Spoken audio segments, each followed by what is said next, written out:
नमस्कार, आप सभी का ट्रेड विद बुक्स में आपका स्वागत है। आज ट्रेडिंग साइकोलॉजी के बारे में बात करेंगे जो कि बहुत इंपॉर्टेंट कॉन्सेप्ट है। हम स्ट्रेटजी सीख जाते हैं, प्राइस एक्शन सीख जाते हैं, लेकिन ट्रेडिंग साइकोलॉजी सही नहीं होती, इसलिए फाइनली लॉस ही होता है।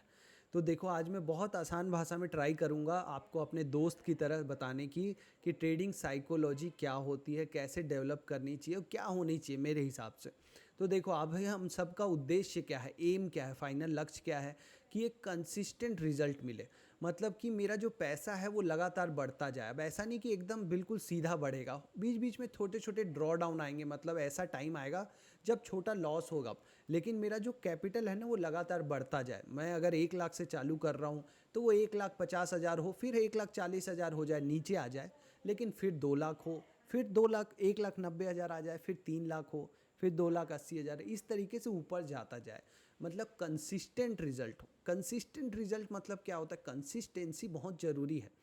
देखो, अगर आप ऑप्शन बाई कर रहे हो या ऐसा कोई काम कर रहे हो जिसमें आप 1 महीने तक कमा रहे हो, लेकिन एक ही दिन ऐसा आ रहा है जहां सारा प्रॉफिट चला जा रहा है, तो फिर आपने टाइम ही बर्बाद किया अपना।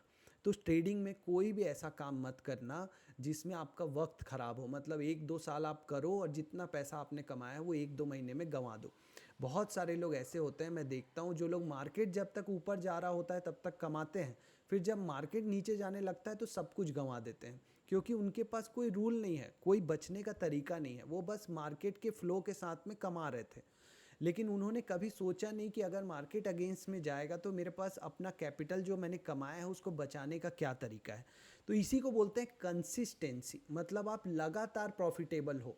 मतलब हर दिन प्रॉफिटेबल नहीं होना इसको बोलते हैं। आप, बहुत लोग सोचते हैं हर दिन हर ट्रेड में मैं प्रॉफिट में रहूं, ऐसा नहीं होता है। अगर आप ट्रेडिंग करने आए हो तो सोच के आओ कि लॉस तो होगा ही, लेकिन वो लॉस आपको पता होना चाहिए कि कितना हो सकता है ट्रेड शुरू होने से पहले। तो वो बोलते हैं कि आपने कुछ सोच समझ के काम किया है। ठीक है। तो कंसिस्टेंसी बहुत ज़रूरी है। जैसे आप बोलते हैं ना, लगातार, मतलब ध्यान लगा के पढ़ेगा तो निकाल लेगा यूपीएससी भी। कंसिस्टेंसी मतलब 9-10 महीने, 2 साल, 3 साल लगातार पढ़ना पड़ता है। आप ऐसा सोचोगे मैं एक ही महीने में आके निकाल दूँ पढ़ पुढ़ा के, तो वो बहुत ही रेयर लोगों को भगवान का गिफ्ट होता है। वैसे भी लोग हैं, लेकिन वो आप बनने का ट्राई मत कीजिए।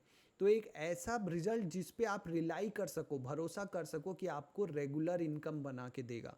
मतलब आप सोच सको कि हर साल मुझे इतना % रिटर्न मिलेगा। साल का सोचो, एक दिन का मत सोचो। अब बहुत लोग ऐसे भी हैं जिनको, जो नए नए आए स्टॉक मार्केट में, वो सोचते हैं सर दिन का कितना कमाई होना चाहिए। दिन का नहीं होता। आप महीने का 4% अगर प्रॉफिट अगर आप टारगेट कर रहे हो तो बहुत बड़ा नंबर है। साल का 48% हो जाता है ये नंबर। एफडी में आपको 8% मिलता है रिस्क फ्री। अगर आप अपने रिस्क को कंट्रोल करके ऐसा कोई काम कर रहे हो जहां आप बहुत ज़्यादा गिरोगे नहीं, मतलब ऐसे आप ऊपर जा रहे हो और ऐसा नहीं होना चाहिए कि आपका पोर्टफोलियो ऐसा हो गया। मतलब आपने यहाँ मान लो 20 लाख से चालू किया था, किसी ने 2 लाख से, किसी ने 20,000 से। अपने हिसाब से आप इस नंबर को जमा लो। यहाँ आप 40 लाख तक पहुँच गए, लेकिन एक दौर ऐसा आया जहाँ वहाँ वापिस आप 22 लाख पे आ गए 3 साल के बाद। तो 20 लाख का सिर्फ 3 साल में 22 लाख बना। अब सोचो क्या मतलब हुआ। एफडी में ही डाल देते ना, इससे अच्छा तो एफडी में ही डाल देते। इसीलिए ऐसा ही काम करना जिसमें आपका प्रॉफिट जो है ना लिमिट में रहे। मतलब सॉरी, प्रॉफिट नहीं, लॉस आपका लिमिट में रहे। प्रॉफिट तो लिमिट में नहीं रहना चाहिए। तो ये हमारा एम है। पहला क्या बात हुई, आपको आसान भाषा में समझा रहा हूँ। ट्रेडिंग साइकोलॉजी की बुक पढ़ोगे तो बहुत, ट्रेडिंग इन द जोन जो बुक है वो पढ़ना ही अपने आप में, उसके ऊपर भी मेरा वीडियो है, ज़रूर देखो। जो सीरियस हो वो ट्रेडिंग इन द जोन पे मेरे यूट्यूब चैनल पे जो वीडियो है वो देखो। अगर हो सके तो पढ़ो उस बुक को, बहुत आपका साइकोलॉजी को बहुत अच्छे से बनाएगी। अब देखो, अगर आपका ये एम है कि आपको एक ऐसा कंसिस्टेंट रिजल्ट चाहिए कि आपका पोर्टफोलियो ऊपर ही जाता जाए, तो आपको क्या चाहिए? आपको देखो, रोज आके आप नहीं डिसाइड कर सकते कि सर आज मुझे लग रहा था कि आरबीआई की पॉलिसी है तो मैं ये शेयर ले लूँ, आज मुझे लग रहा था कि ट्रम्प का ये डिसीजन है तो मैंने ये कर दिया, मुझे लग रहा था मार्केट गिरेगा तो मैंने ये कर दिया। ऐसे नहीं होता है। आपको एक सिस्टम होना चाहिए, एक एज होना चाहिए। एज मतलब क्या होता है? मतलब आपका बाकी ट्रेडर्स के मुकाबले आपके पास एक ऐसा फिक्स सिस्टम है जिसमें एग्जिट का, एंट्री का, स्टॉप लॉस का सारे रूल्स पहले से फिक्स हैं। मार्केट ओपन होने से पहले, अगर आप इंट्राडे कर रहे हो तो मार्केट ओपन होने से पहले आपको पता है कि मैं क्या करने वाला हूँ। उससे डिपेंड नहीं करता कि मार्केट क्या करेगा। इसीलिए बुक्स में लिखा गया है मार्केट डायरेक्शन देखने की ज़रूरत नहीं है पैसा कमाने के लिए। आपको पता है कि ये होगा तो मैं ये करूँगा, या ये मेरा रूल है मैं यही करूँगा। वैसे ही अगर आप कोई स्टॉक ले रहे हो तो आप उसका पूरा एनालिसिस पहले से करके रखते हो कि हाँ ये स्टॉक मैं क्यों ले रहा हूँ, कहाँ निकलूँगा। और जब आप लेते हो ना तो आप एग्जिट का भी सोच के लेते हो कि अगर मैं इस प्राइस पे ले रहा हूँ तो मैं तो ऊपर के लिए ले रहा हूँ स्टॉक को, लेकिन अगर ये नीचे गया तो मैं कहाँ तक निकलूँगा। क्या मैं लॉन्ग टर्म इन्वेस्टर हूँ, मतलब क्या मैं 10-15 साल इसको रखने वाला हूँ, कि मैं ट्रेडिंग के लिए ले रहा हूँ, मतलब 3 महीने 6 महीने। अगर मैं ट्रेडिंग के लिए ले रहा हूँ तो मुझे निकलना भी तो पड़ेगा ना जी, यहाँ नीचे आएगा तो फिर मैं लॉन्ग टर्म इन्वेस्टर नहीं बन सकता एक बार अगर मैं ट्रेडिंग के लिए ले रहा हूँ। तो ये चीज़ें पहले से फिक्स करके एक सिस्टम बनाओ। एक ट्रेडिंग सिस्टम क्या होता है जिसमें फिक्स रूल्स होते हैं कि हाँ मैं सुपर ट्रेंड देखूंगा, सिंपल सा सिस्टम हो गया ना। वीकली चार्ट पे जैसे ही सुपर ट्रेंड पॉजिटिव हुआ किसी स्टॉक में, कैंडल क्लोज हो गई, फ्राइडे को 3 बजे आप देखो कि वीकली चार्ट में कैंडल क्लोज हो रही है, कहाँ, स्टॉक में, आप उसमें एंट्री कर लो। अब एग्जिट कहाँ करना है, अगर किसी को बहुत जल्दी एग्जिट करना है तो वो क्या कर सकता है, 10 पीरियड का मूविंग एवरेज लगा ले, simple moving average weekly chart पे। और जैसे ही सिंपल मूविंग एवरेज क्लोज करके कोई कैंडल, मान लो ये लाइन है ना, इसके नीचे क्लोज करके कैंडल क्लोज हो जाए नीचे इसके क्लोज, तो आप एग्जिट कर दो। अगर किसी को थोड़ा लंबा रुकना है, लॉन्ग टर्म ट्रेड है, तो वो 30 पीरियड मूविंग एवरेज लगाओ वीकली चार्ट पे। एंट्री के लिए सुपर ट्रेंड रख, बन गया एक सिस्टम, बन गया आपका, अभी एक सिस्टम बन गया।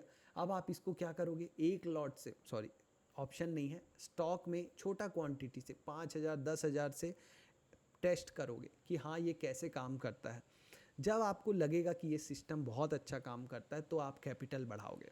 या तो आप क्या करोगे, आप इस 10,000 रुपये से जब आप कर रहे हो तो आपको लगेगा कि अरे इसमें थोड़ा प्रॉब्लम है, यहाँ पे मुझे एक रूल चेंज करना चाहिए, तो आप एक ही दिन में नहीं बदल दोगे, 1-2 महीने बाद आपको लगेगा कि रोज़ ऐसा हो रहा है कि एग्ज़िट के लिए मेरा रूल चेंज करना पड़ेगा, तो मैं अब एग्ज़िट के लिए कुछ और रूल बना लेता हूँ। तो आप ऐसे एक बार रूल चेंज करते हो 2-3 महीने के परफॉर्मेंस के बाद। ये होता है एक सिस्टमेटिक सोचने का तरीका ट्रेडिंग के लिए। तब आप जब ये करते हो ना, तब आपका बस एक ही काम बच जाता है। जब आपका एक सिस्टम बन जाएगा, जब आपको एक सिस्टम मिल जाएगा, तो आपका काम क्या बचेगा कि जो आपने सिस्टम बनाया है या जो सिस्टम बना है उस सिस्टम को बिना गलती किए ट्रेड करना है। क्यों, क्योंकि सिस्टम में भी गलती होती है। जब आप सिस्टम कर रहे हो तब आपको मैंने बताया स्टॉप लॉस की 10 पीरियड मूविंग एवरेज को जब नीचे क्रॉस करके बंद कर दे, पर क्या होगा, मंगलवार के दिन ही जैसे ही स्टॉक ये 10 पीरियड मूविंग एवरेज को नीचे क्रॉस करेगा आप एग्जिट कर दोगे डर के मारे। लेकिन हमने तो रूल बनाया था कि क्लोज करना चाहिए वीकली चार्ट, पर क्लोज तो किया नहीं है, तो आपने रूल से भटकना नहीं है। इसी को बोलते हैं ट्रेडिंग एरर्स, मतलब आप ट्रेडिंग में गलती करते हो, अपने स्ट्रेटजी को, सिस्टम को भी फॉलो नहीं करते हो। तो अगर आपको सिस्टम को फॉलो करना है बिना डरे तो आपको क्या करना पड़ेगा, आपको विश्वास करना पड़ेगा कि मार्केट में सब कुछ प्रोबेबिलिटी पे चलता है। मतलब 70% टाइम अगर आपका प्रोबेबिलिटी दिखा रहा है कि सही होने का, तो आप विश्वास करो ना 30% टाइम गलत भी होगे। और गलत होगे तो डर किस बात का है, लॉस का डर है, लॉस का डर नहीं होता है, लॉस तो होना ही है, वो लॉस नहीं है, वो बस प्रोबेबिलिटी में आप 30% साइड में हो। जो 30% लॉस की प्रोबेबिलिटी थी वो हो गया उस ट्रेड में, तो दूसरे ट्रेड में प्रॉफिट हो जाएगा, दूसरे में नहीं हुआ, तीसरे में हो जाएगा। पर आपने तो सिस्टम को बैक टेस्ट किया है, काफ़ी टाइम तक छोटे कैपिटल से टेस्ट किया, आपको तो पता है ना कि 10 में से 7 ट्रेड सही होते हैं, 3 गलत होते हैं। तो आप क्यों डर रहे हो लॉस से, लॉस से डरोगे तो ट्रेडिंग नहीं कर पाओगे। आपको लॉस पता होना चाहिए कि कितना लॉस हो सकता है, बस यही बात है। तो आपको प्रोबेबिलिटी के टर्म में सोचना आना चाहिए। तो इस तरीके से अपना माइंडसेट बनाओ, देखना ट्रेडिंग एकदम आसान हो जाएगी। आपके हाथ पांव कांपेंगे नहीं जब आप करोगे। तो जब प्रॉफिट में होते हैं तो हम हाथ पांव कांपने लगता है, कहाँ निकलना है कहाँ निकलना है, और जब लॉस में होते हैं तो होप में आ जाते हैं, बैठे रहो यार, आ जाएगा आज नहीं तो कल। ऐसे नहीं होता है ट्रेडिंग में। अगर आप ये कर लिए ना तो आप अपने से 10 स्ट्रेटजी बना लोगे, सुपर ट्रेंड से, मूविंग एवरेज से, इंट्राडे के लिए, वीकली के लिए, ऑप्शन के लिए, फ्यूचर के लिए, सब स्ट्रेटजी बना लोगे। और जितनी भी स्ट्रेटजी बनाओगे उसमें से 2-3 स्ट्रेटजी अच्छी काम करेगी और आप उसी में अपना ज़िंदगी निकाल सकते हो, ठीक है।